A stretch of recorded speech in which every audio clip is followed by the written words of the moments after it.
Assalamualaikum warahmatullahi wabarakatuh. Selamat pagi, siang, sore, malam anak-anak. Apa kabarnya hari ini? Semoga sehat selalu ya.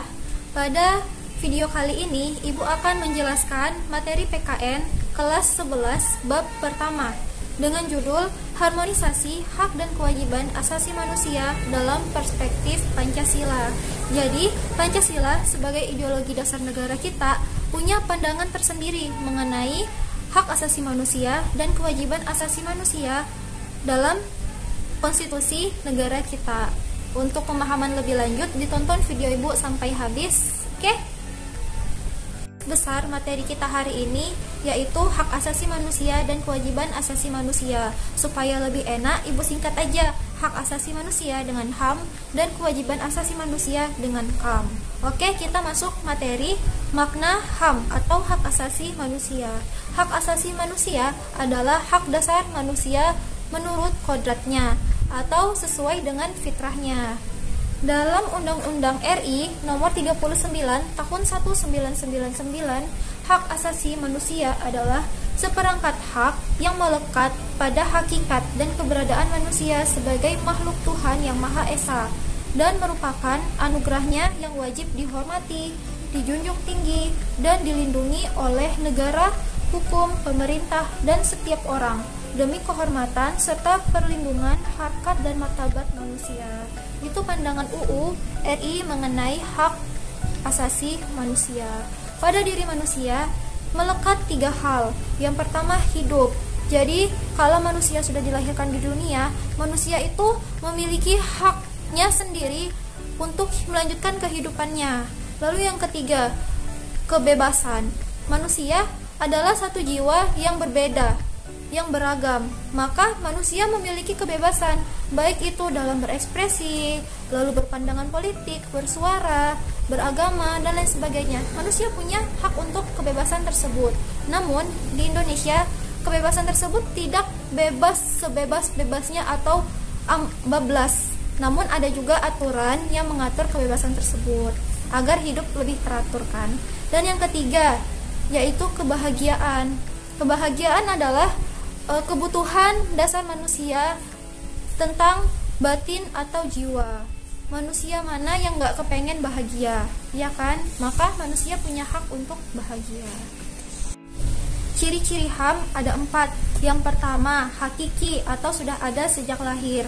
Jadi kalau manusia sudah terlahir ke bumi dan sudah diberikan nyawa oleh Tuhan, maka manusia tersebut sudah melekat hak asasi manusia pada diri manusia. Lalu yang kedua, universal atau menyeluruh. Hak asasi manusia tidak memandang manusia itu berasal dari suku apa, ras apa, agama apa, jenis kelamin apa. Selama disebut manusia, maka hak asasi manusia melekat pada diri manusia tersebut tanpa pandang bulu apapun. Lalu yang ketiga, tidak dapat dicabut dan tidak dapat diserahkan kepada orang lain.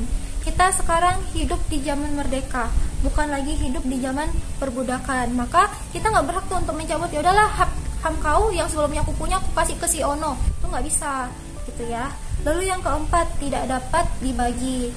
Jadi HAM itu sangat banyak sekali. Ada HAM untuk berpolitik, HAM untuk beragama, hak untuk mendapatkan pendidikan, hak untuk ekonomi, sosial budaya, pertahanan dan keamanan, dan lain sebagainya.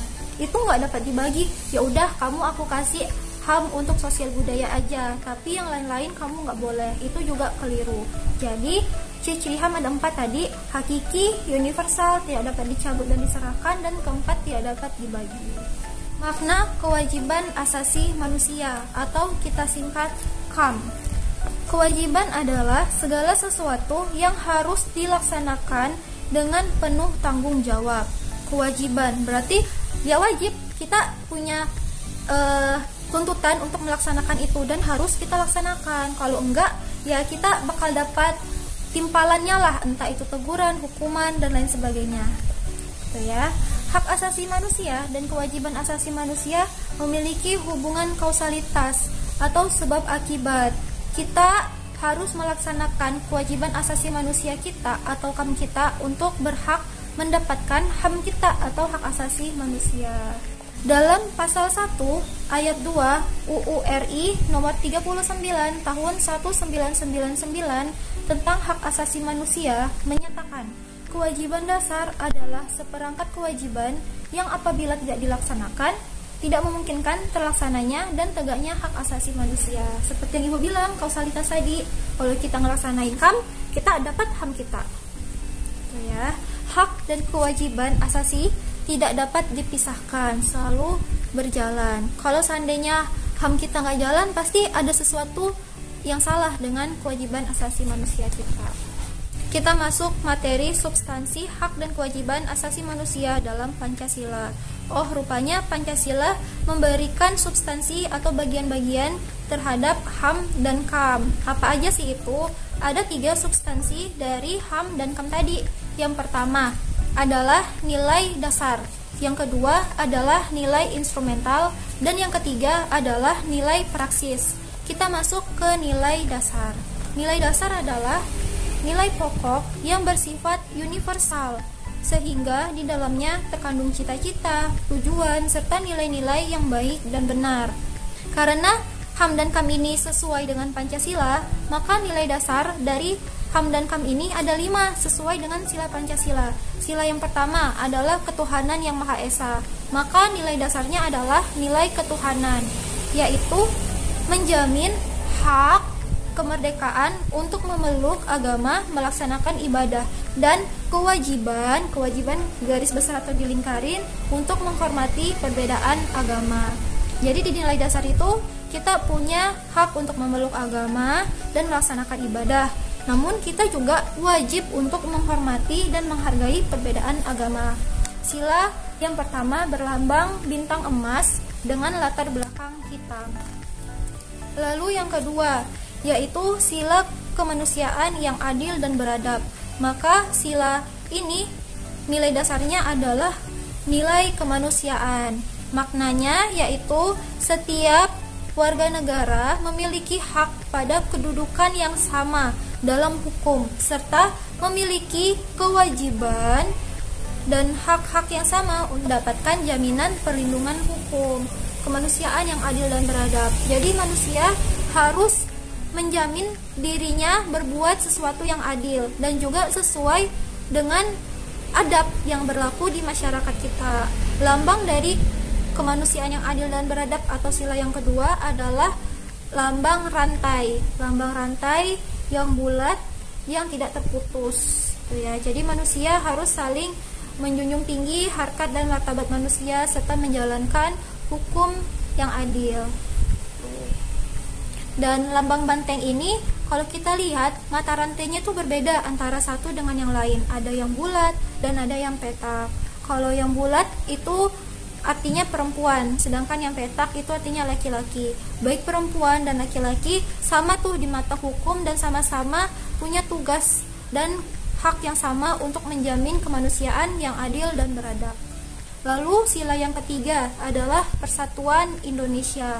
Maknanya yaitu sebagai unsur pemersatu di dalam warga negara serta semangat gotong royong, saling membantu, saling menghormati, rela berkorban dan menempatkan kepentingan bangsa dan negara di atas kepentingan pribadi dan golongan.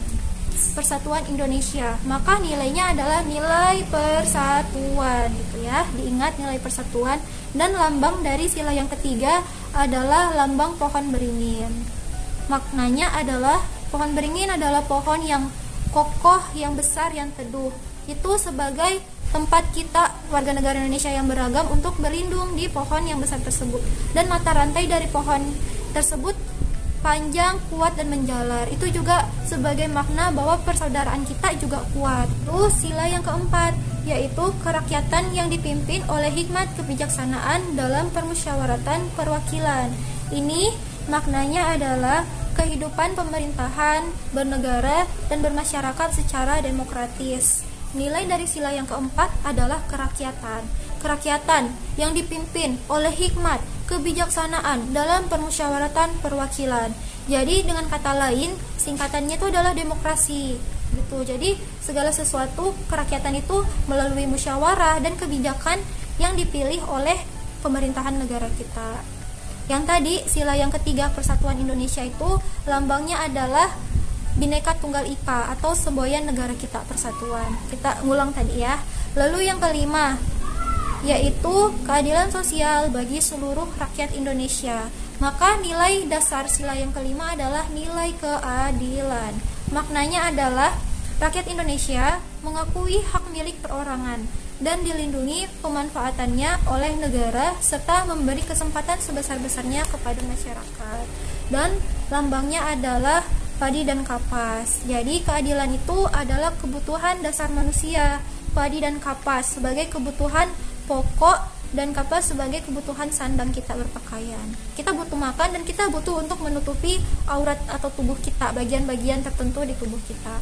Jadi keadilan itu diibaratkan dengan kebutuhan itu tadi. Kita lanjut ke nilai yang kedua, yaitu hak dan kewajiban asasi manusia dalam nilai instrumental Pancasila. Nilai instrumental adalah pedoman pelaksanaan kelima sila Pancasila. Perwujudan nilai instrumental pada umumnya berbentuk ketentuan-ketentuan konstitusional mulai dari UUD sampai dengan peraturan daerah gitu. Yang nilai pertama adalah nilai dasar yang masih bersifat abstrak, yaitu cuma nilai tok gitu, nilai ketuhanan, nilai kemanusiaan. Nah, jadi di nilai instrumental itu nilai yang masih ngambang tersebut harus diikat dengan cara terbentuklah konstitusional atau peraturan-peraturan negara supaya masyarakat bisa tunduk dan melaksanakan, dan juga ada pedoman dari negara untuk melaksanakan dan menuntut hak kita, hak dan kewajiban kita. Nanti ibu buat di gambar sini tuh gambar dari nilai-nilai instrumental. Maka perlu diikat tuh dari Undang-Undang Dasar, landasan hukum negara kita yang paling atas yang pertama, dan peraturan daerah yang ketujuh. Lalu yang ketiga yaitu hak dan kewajiban asasi manusia dalam nilai praksis sila-sila Pancasila. Nilai praksis adalah realisasi nilai-nilai instrumental suatu pengalaman dalam kehidupan sehari-hari. Jadi kita itu ada nilai dasar, lalu ada instrumental yang berupa undang-undang dasar sampai peraturan daerah. Lalu yang ketiga itu kan masih bersifat di angan-angan atau belum terwujud, dan yang kedua sudah dalam bentuk tulisan, dan yang ketiga harus terwujud dalam sikap dan perilaku kita, yaitu nilai praksis. Dan ibu beri contoh nih kelanjutan dari nilai instrumental atau nilai praksis ini. Sila yang pertama, ketuhanan yang Maha Esa. Sikapnya adalah hormat menghormati dan bekerja sama antar umat beragama sehingga terbina kerukunan hidup. Lalu yang kedua, saling menghormati kebebasan sesuai agama dan kepercayaan. Lalu yang ketiga, tidak memaksakan suatu agama dan kepercayaan kepada orang lain. Itulah bentuk sikap dari sila yang pertama. Lalu sila yang kedua yaitu kemanusiaan yang adil dan beradab. Maka sikap yang harus kita tunjukkan atau kita perbuat adalah mengakui persamaan derajat, hak dan kewajiban antara sesama manusia. Lalu yang kedua, saling mencintai sesama manusia, saling menghormati, saling menghargai sesama manusia. Bukan selalu cinta-cintaan dalam hal asmara ya. 3. Tenggang rasa kepada orang lain. Lalu yang keempat, tidak semena-mena kepada orang lain. Kan sebagai manusia yang beradab. Lanjut ke sila yang ketiga, yaitu persatuan Indonesia. Sikap yang perlu kita perbuat adalah menempatkan persatuan, kesatuan, kepentingan, dan keselamatan bangsa dan negara di atas kepentingan pribadi atau golongan. Semisal, kamu sebagai tentara atau pejabat atau pemerintahan suatu negara, maka kamu membuat kebijakan ya jangan untuk memperkaya diri sendiri, namun pastikan bahwa rakyat kamu makmur, sejahtera, terpenuhi kebutuhan mereka. Lalu contoh yang kedua, rela berkorban untuk kepentingan bangsa dan negara. Jadi kamu juga turut serta dalam upaya bela negara. Saat kamu jadi siswa, upaya bela negara kamu yaitu belajar, mengikuti sekolah. Saat kamu sudah bekerja, kamu jalanin tugas kamu dengan sebaik-baiknya. Lalu yang keempat, kerakyatan yang dipimpin oleh hikmat kebijaksanaan dalam permusyawaratan perwakilan. Sikap yang harus kita tunjukkan Contohnya adalah mengutamakan kepentingan negara dan masyarakat. Yang ke B, tidak memaksakan kehendak kepada orang lain. Namanya juga musyawarah gitu kan, atau demokrasi. Nggak mungkin kita nggak terima dengan suara terbanyak, padahal suara kita itu sedikit. Nah, itu bukan ciri-ciri masyarakat yang demokratis. Contoh yang ketiga, mengutamakan musyawarah dalam mengambil keputusan untuk kepentingan bersama. Gak mungkin lah kita semena-mena, ya udahlah ambil yang ini aja, nggak mau tahu pokoknya ini. Ya kita harus musyawarah dengan orang-orang yang memang di bidangnya untuk membuat suatu kebijakan. Lalu sila yang kelima, yaitu keadilan sosial bagi seluruh rakyat Indonesia. Sikap kita adalah menjaga keseimbangan antara hak dan kewajiban, menghormati hak-hak orang lain, rela bekerja keras, menjauhi sifat boros dan gaya hidup mewah. Intinya kita menjadi manusia yang adil dan tidak semena-mena juga kepada orang lain. Ke materi selanjutnya, yaitu kasus pelanggaran hak asasi manusia. Manusia melekat kewajiban asasi manusia dan hak asasi manusia. Namun manusia adalah makhluk yang tidak sempurna, pasti pernah melakukan kesalahan, termasuk juga kasus pelanggaran HAM, baik itu disengaja maupun tidak disengaja. Kasus pelanggaran HAM ini memiliki penyebab, pastinya penyebab terjadinya pelanggaran HAM. Penyebab pelanggaran HAM terbagi dua, yaitu faktor internal dan faktor eksternal. Faktor internal atau faktor yang terdapat dalam diri manusia atau pribadi manusia. Nah, yang pertama adalah sikap egois dan terlalu mementingkan diri sendiri. Jadi kita itu selalu menuntut hak kita, namun kita nggak menjalankan kewajiban kita. Itu udah bentuk dari kesalahan atau kekeliruan hak asasi manusia. Ibu ambil contoh, kamu sebagai siswa bertugas memiliki kewajiban untuk mengikuti pelajaran di sekolah, menghormati guru, menghargai teman, berperilaku baik di sekolah. Tapi kamu justru jarang masuk kelas, lalu juga nggak ngerjain tugas, tidak menghormati guru, sama kawan juga suka cari gara. Masa kamu menuntut hak kamu harus nilainya itu bagus, peringkat pertama, dan harus naik kelas, sedangkan untuk mendapatkan hak kita itu harus sejalan dengan kewajiban kita. Lalu yang kedua, rendahnya kesadaran HAM. Jadi kurangnya pengetahuan kita tentang hak asasi manusia, atau kita sendiri enggak mau cari tahu tentang hak asasi manusia kita dan kewajiban kita kepada diri kita maupun orang lain. Lalu yang ketiga, sikap tidak toleran. Kita nggak menghargai tuh yang namanya kedudukan dan keberadaan orang lain. Contohnya, kamu sebagai pengguna jalan raya, kamu enggak mengikuti aturan dan menggunakan jalan raya, kamu berkendara di jalur kanan. Itu kan salah gitu, nggak toleran kepada hak asasi orang lain karena kamu pakai jalan atau jalur orang lain di sebelah kanan. Kedua, yaitu faktor eksternal atau faktor yang berasal dari luar diri kita dalam pelanggaran hak asasi manusia. Yang pertama, yaitu penyalahgunaan kekuasaan. Penyalahgunaan kekuasaan ini enggak selalu tentang pemerintahan aja, tapi kekuasaan-kekuasaan lain juga ada. Kekuasaan adalah kemampuan seseorang atau sekelompok orang dalam mempengaruhi orang lain untuk melakukan tindakan yang diingini, yang dikehendaki atau diperintahkan oleh orang yang berkuasa. Ibu beri contoh, semisal ada pengusaha yang sangat kaya raya, yang bisnisnya maju, punya tenaga pekerja atau buruh yang sangat banyak. Namun orang tersebut tidak menjalankan kewajibannya dengan baik.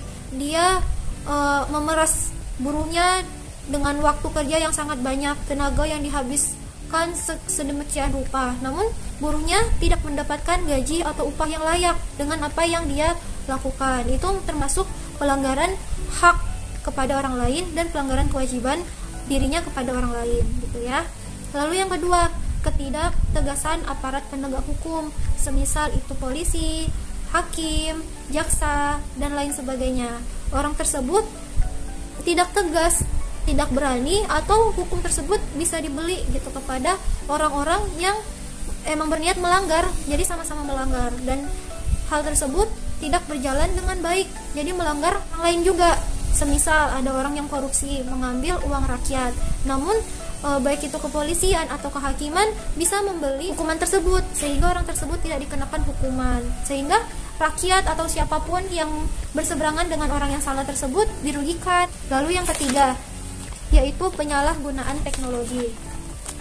Sekarang itu teknologi sudah sangat maju sekali gitu kan. Yang dahulu masih pakai usaha rumahan, sekarang sudah pakai teknologi yang sangat maju. Industri 4.0 ya sekarang atau lebih gitu. Nah, Ibu beri contoh, semisal ada usaha kain atau konveksi baju. Nah, karena orang tersebut tidak peduli kepada hak orang lain, maka dia membuang limbah pewarnaan baju tersebut ke sungai.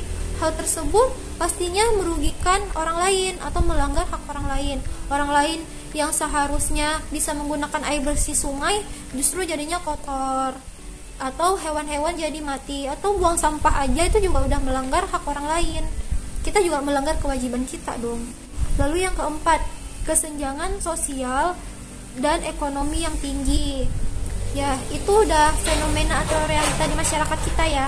Ada orang yang sangat kaya sekali, sangat makmur, namun ada orang yang sangat rendah sekali taraf ekonominya. Hal ini memicu perbudakan, pelecehan, perampokan, bahkan pembunuhan, atau tindak kekerasan atau kriminal yang lain.